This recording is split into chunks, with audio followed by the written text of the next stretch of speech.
अस्सलाम वालेकुम। उम्मीद करते हैं सब खैरियत से होंगे। अल्लाह ताला सबको अपने हिफ्ज़ अमान में रखे। तो काफ़ी दिनों से मुझे वीडियो बनाने का मौका नहीं मिल रहा था, कुछ ज़ाती मसरूफियात की वजह से। तो आज मैंने सोचा कि टाइम निकाल ही लिया जाए वीडियो बनाने के लिए। तो अभी तक आपने अगर मेरे चैनल को सब्सक्राइब नहीं किया तो इसको सब्सक्राइब भी कर दें और साथ बेल आइकन पर क्लिक भी कर दें, ताकि आपको आने वाली तमाम वीडियोज़ मिलती रहें, उनके नोटिफिकेशन भी आते रहें।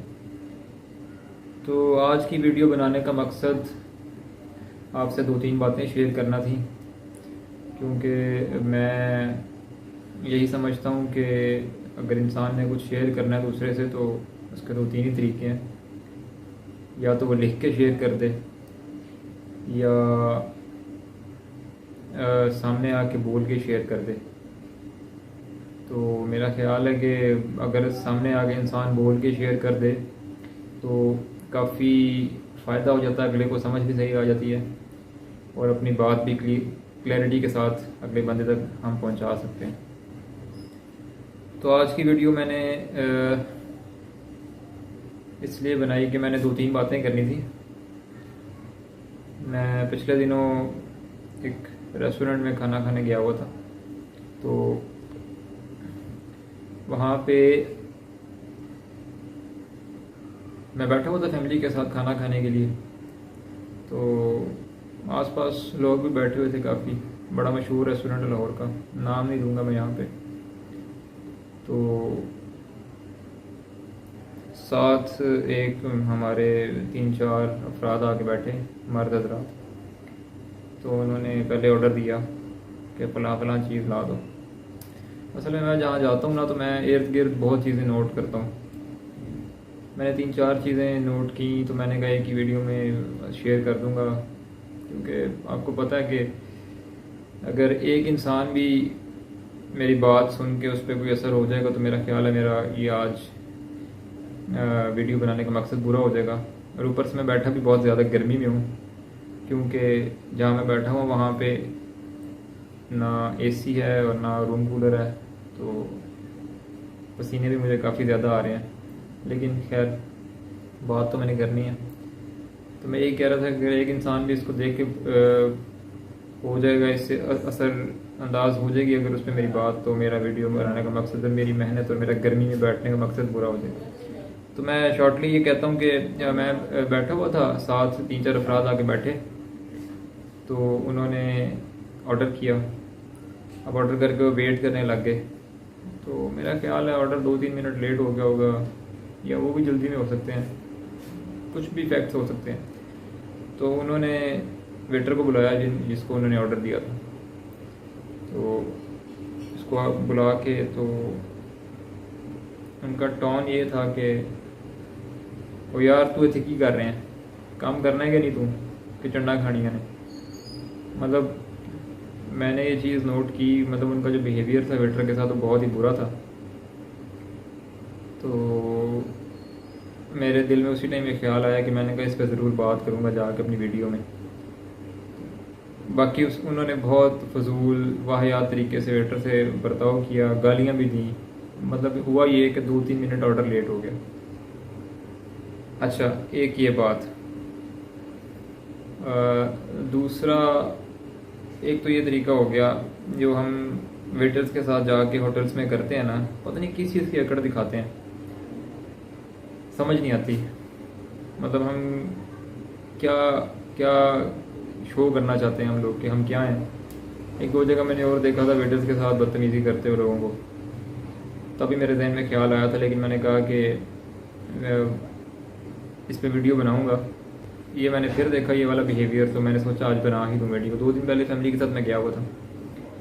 तो मैं ये बात करना चाह रहा था कि यार, मतलब जो वेटर्स हैं वो भी इंसान हैं, वो पता नहीं किस किस मजबूरी में आते हैं काम करने के लिए, कहाँ कहाँ से आते हैं। मैं एक दफ़ा दोस्तों के साथ गया हुआ था, तो वहाँ भी कुछ ऐसा ही सीन हो गया। मेरे दोस्त ने कर दिया सीन, उसे ज़रा किसी और तरह पेश आया। तो वो वेटर की ना आंखों में आंसू आ गए। तो मैंने उससे पूछा, मैंने कहा यार आप ऐसा क्यों, इमोशनल क्यों हो गए हो। उसने मुझे बताया, अपनी स्टोरी बताई। मैंने कहा इधर पास बैठो। तो स्टोरी बताई उसने कि मैं बहावलपुर से नौकरी करने लाहौर आया हूँ और मेरी 12,000 रुपये तनख्वाह है, और उसी में मैंने अपनी माँ बाप को भी पैसे भेजने होते हैं, और उसी में मैंने यहाँ पे रहना भी होता है, मैंने खाना पीना भी होता है, और मेरा गुजारा बहुत मुश्किल है। तो मुझे बड़ा हुआ, मैंने कहा ये एक हमारे सामने एक मिसाल है कि लोग कहाँ कहाँ से कैसे कैसे धक्के खा के यहाँ पे नौकरी करने आते हैं, और हमारा उनके साथ बिहेवियर कैसा होता है। तो मैंने आज इसलिए वीडियो बनाई कि मैं आप लोगों से रिक्वेस्ट कर सकूँ कि यार जहाँ भी जाएँ इनके साथ अच्छा बर्ताव किया करें, इनके साथ अच्छे तरीके से पेश आया करें। सारे मेरे जो सराउंडिंग्स में लोग हैं बड़े बड़े होटल में जाते हैं, और उनके साथ मेरे ख्याल रोज़ ही वाक़यात होते होंगे कि वो वेटर वगैरह उनको सर्व करते हों आके। तो मैंने यही कहना था कि उनके साथ अच्छे तरीके से पेश आया करें। वो उनको अगर आप बुला रहे हैं 2-3 मिनट लेट हो गया खाना, तो यार थोड़ा बर्दाश्त का मुजाहरा करें। इसी तरह मैंने एक और चीज़ देखी कि फूड पांडा वाले जब हम ऑर्डर करते हैं तो उस टाइम पे भी हमारा यही हाल होता है। मैंने 1-2 सिनेरियोज देखे हैं कि वो 2-3 मिनट अगर लेट हो जाता है फूड पांडा वाला, तो बस फिर उसकी सख्ती है। जो हम उसकी माँ बहन एक करते हैं ये हमें ही पता है, और जो करते हैं उनको पता भी होगा। अगर वो मेरी वीडियो देखेंगे तो उनको याद भी आ जाएगा कि हमने क्या क्या किया हुआ है। तो यार मैं अब क्या कहूँ, खुद ही खुदा का खौफ करना चाहिए। अब मैं कभी कभी ऑर्डर करता हूँ सेवर फूड्स, यहाँ से मेरे घर से तकरीबन वो 23-24 किलोमीटर दूर है। तो वो बंदा 23-24 किलोमीटर दूर से खाना ले के आता है, और मैं उसको आगे से कह दूँ भाई तू 5 मिनट लेट क्यों है, उसकी मैं माँ बहन एक कर दूँ, तो गलत हो जाएगा काम। अब किस चीज़ की अकड़ दिखाते हैं हम लोग। इसकी एक मैं अगर अपने इस्लाम में से, अपने कुरान में से एक एग्जांपल दूँ तो अल्लाह ताला ने सूरह अन-नहल है, सूरह नहल, उसमें अल्लाह ताला फरमाते हैं कि ये अकड़ पे बात हो रही है। उसमें अल्लाह ताला फरमाते हैं कि हमने इंसान को एक गलीज़ कतरे से पैदा किया है। तो मेरा ख्याल है कि इससे बड़ी हमारे लिए इससे बड़ा सबक नहीं होना चाहिए हमारे लिए कि हम लोग कहाँ से आए हैं। मतलब अगर मैं सभी माशाल्लाह समझदार लोग हैं जो मेरी वीडियो देखेंगे, तो अगर देखा जाए तो वो गलीज़ कतरा जिसकी हम आम जगह पे, आम महफिल में बात करना भी गवारा नहीं करते, उससे अल्लाह ने हमें पैदा किया है। हमारी क्या औकात है, हम किस चीज़ की अकड़ दिखा रहे होते हैं। मुझे नहीं समझ आती कि अकड़ आप लोग दिखा रहे हैं तो क्यों दिखा रहे हैं, किसको दिखा रहे हैं। वो गलीज़ कतरा जिससे हमारे कपड़े नापाक हो जाते हैं और जिससे हम पे गुस्ल करना लाजमी हो जाता है, उसके बगैर हम नमाज नहीं पढ़ सकते, उससे हमें अल्लाह ताला ने पैदा किया है। पर अल्लाह ताला खुद सूरह नहल में फरमा रहे हैं कि मैंने तुम्हें उस गलीज़ कतरे से पैदा किया है। तो ये हमारे लिए एक सबक है कि यार हम अपनी औकात देखें। हर बंदा, चाहे वो फ़िलासफ़र है, चाहे वो बहुत बड़ा वज़ीर आज़म है, चाहे वो मुल्क का सदर है, चाहे जो भी है, सबका तरीका एक ही है, उसी कतरे से पैदा हुए हैं। हाँ, 2 एक्सेप्शंस हो सकती हैं, 2 एक्सेप्शंस हैं, हज़रत ईसा अलैहिस्सलाम और हज़रत आदम अलैहिस्सलाम।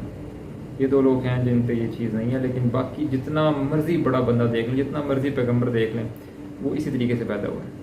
तो अब जिसका हम उस चीज़ से पैदा हुए जिसका हम जिक्र नहीं करना चाहते महफिल में, हम हिकारत समझते हैं उसको जिक्र करने को, तो हम लोग उस चीज़ से पैदा हो के भी, और जो तरीका है वो अब सब लोग बेहतर जानते हैं, मैं अब उसको नहीं करूँगा, लेकिन हम लोग उसके बाद भी ये काम करते हैं, दुनिया पे अकड़ के चलते हैं, दुनिया दूसरों को, अल्लाह की मखलूक को अकड़ दिखाते हैं। ठीक है भैया, उस टाइम पे आपका सर्वेंट आपको सर्व कर रहा है, लेकिन अल्लाह का बंदा तो है ना, इंसान तो है ना, तो इंसानियत पहले होनी चाहिए।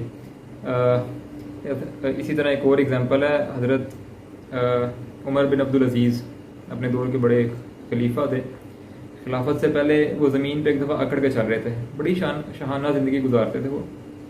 तो मैं खुलफा की ये बात बता रहा हूँ, हम तो कुछ भी नहीं है, हम तो उनके पाँव की खाक भी नहीं है, हम लोग फिर भी अकड़ दिखा रहे हैं। वो एक दफ़ा ज़मीन पे अकड़ के चल रहे थे, तो एक ताबी थे ताउस रहमतुल्लाह अलैह, उन्होंने जब उनको अकड़ के चलते हुए देखा, इब्ने अब्बास के शागिर्द थे वो जो ताउस थे, उन्होंने जब उनको अकड़ के चलते हुए देखा तो उन्होंने हज़रत उमर बिन अब्दुल अजीज़ को फरमाया कि उस इंसान का अकड़ के चलना बनता नहीं है ज़मीन पे जो एक गलीज़ कतरे से पैदा हुआ है।